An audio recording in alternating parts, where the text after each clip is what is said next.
Hari ini kita bersama dengan Mbak Keila dan kuasa hukumnya gitu. Hari ini kita ingin mendengar cerita, bukan sekedar mendengar cerita, tetapi juga mencoba memahami. Barangkali kita juga bisa mensupport siapapun yang di sekeliling kita yang mengalami kekerasan dalam rumah tangga ataupun kekerasan dalam hubungan, apakah itu perempuan, laki-laki atau anak-anak begitu ya.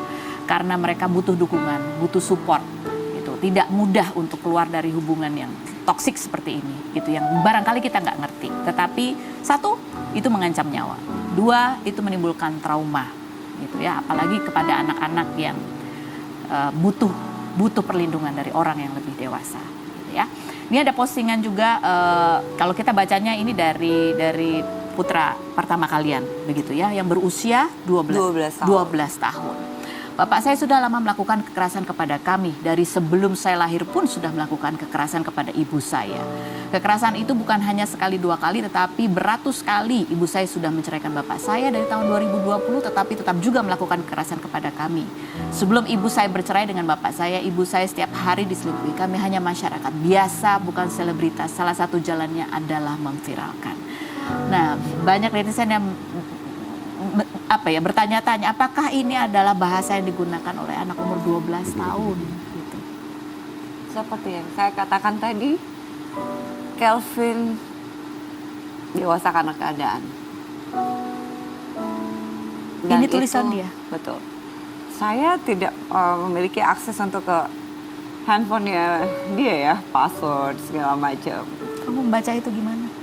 Saya tidak, terus terang saya belum sempat ya untuk cek-cek IG-nya Kelvin yang terbaru. Kamu lihat ini tadi dia mengatakan itu, apa yang kamu rasa? Dia selalu menangis pada saya, Mam ya, aku sakit.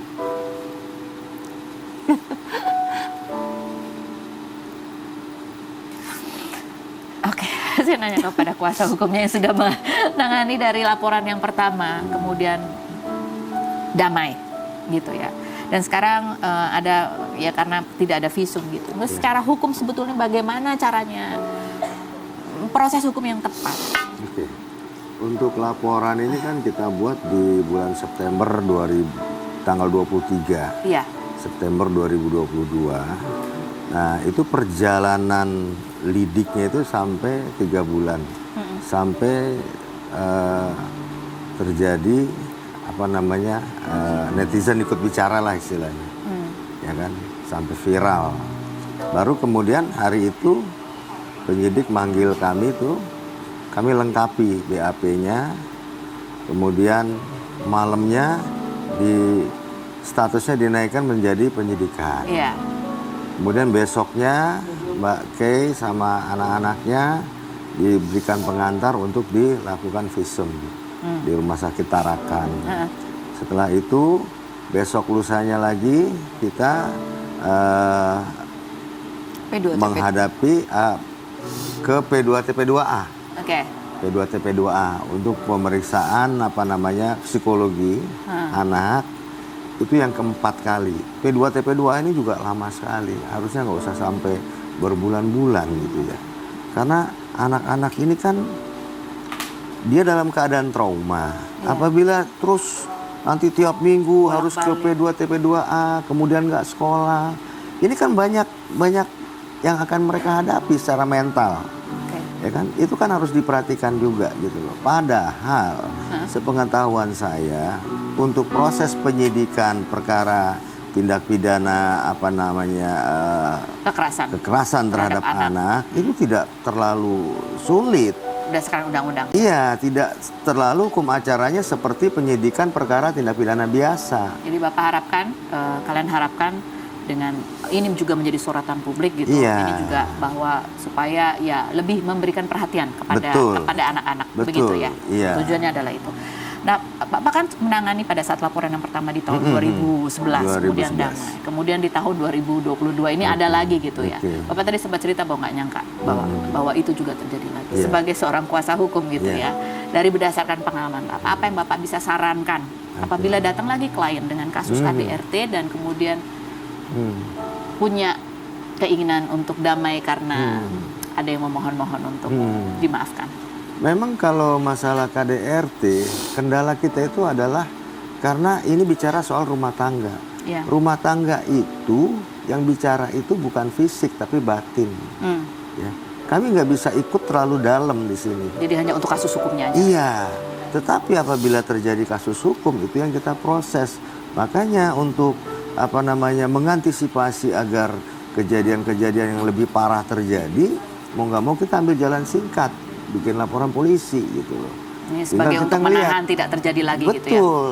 Tinggal kita mau lihat sampai sejauh mana nih keinginan mereka berdua ini untuk mempertahankan rumah tangganya. Nah ternyata di tahun 2014 ya kan mereka berdamai depan saya loh, akhirnya terus laporan polisi kita cabut, dimulai SP3 ya kan, berjalan sampai dengan di 2022 awal saya ketemu dengan mereka, saya lihat rukun-rukun aja tuh. Kalau dalam kasus ini kemudian ada yang ingin mencabut laporan lagi? Nah saya serahkan kepada Kayla, saya nggak akan ikut campur soal itu. Silakan. Okay. Ada postingan support dari teman-teman artis juga ya. Ada banyak yang memberikan perhatian juga terhadap kasus KDRT ya. Ada Ririn Ekawati, ada siapa lagi coba kita lihat, ada Emma Waroka, ada lagi yang berikutnya ada Yonglek juga. Kemudian Nafa Urbah juga, ada banyak artis ya. Ada banyak juga orang yang kadang-kadang ketika melihat ya kok dimaafkan padahal kita udah super sedemikian rupa, kita sudah ikut menghujat gitu ya, dan mereka merasa kecewa gitu. Tapi ya itu tadi kata Bapak, ini kalau udah masalah KDRT itu kadang yang berbicara adalah batin gitu ya, pertimbangannya banyak. Tapi barangkali setelah anak-anak bisa berbicara dan dia mengatakan dia sudah lelah, barangkali itu kan menjadi alasannya lebih mungkin kuat. itu patokan utama kali. Katakan Sudah cukup semua ya. sudah cukup. Yang paling penting kan batinnya anak-anak itu.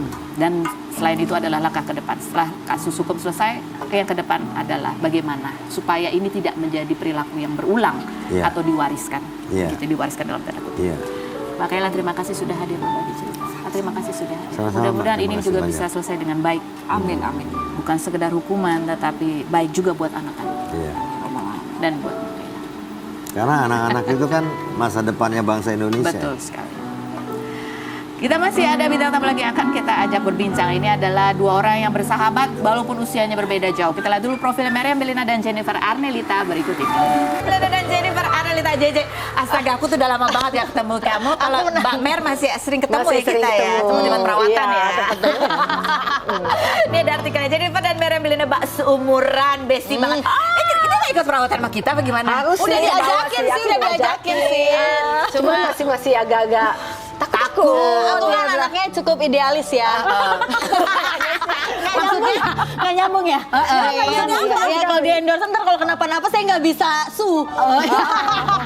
nggak bisa bercanda. Coba kita lihat apa saja mereka lakukan ya, trekking bareng, liburan bareng, sama Leoni juga sebetulnya ya. Itu sering bertiga. Leoni sama kamu kenal, maksudnya deketnya gimana ceritanya? Kita itu satu sinetron. Dulu aku sama Leoni sempat satu sinetron, which is sama Mami juga. Mami panggilannya. Kan biasanya kalau main sinetron udah gitu kan, bye. Ya enggak lah. Itu kan sefrekuensi. Oh, karena sefrekuensi. Karena tanda kutip rusak itu semua ya. Yes, hancur. Kita bertiga hancur. Kenapa enggak yang baik-baiknya sih? Kenapa yang rusak? Kemarin baik-baik. Kemarin kita baru ngundang Leoni baru datang ke sini ya. Iya, kita tahu. Dan itu susah banget lu ngundang dia. Iya, kita juga tahu. Kalian juga kalau nyeret-nyeret dia susah? Enggak, kita juga diseret juga ikutan susah. aja, ngumpi ikutan Tahu, aja, iya. Lain kali Itu dia ketiga. masuk di sini karena kita. Oh, terima kasih ya. Nanti kapan lagi, 2 tahun lagi kali. Kompilasinya seperti apa sih keakraban JJ sama Mbak Mer? Berikut ini.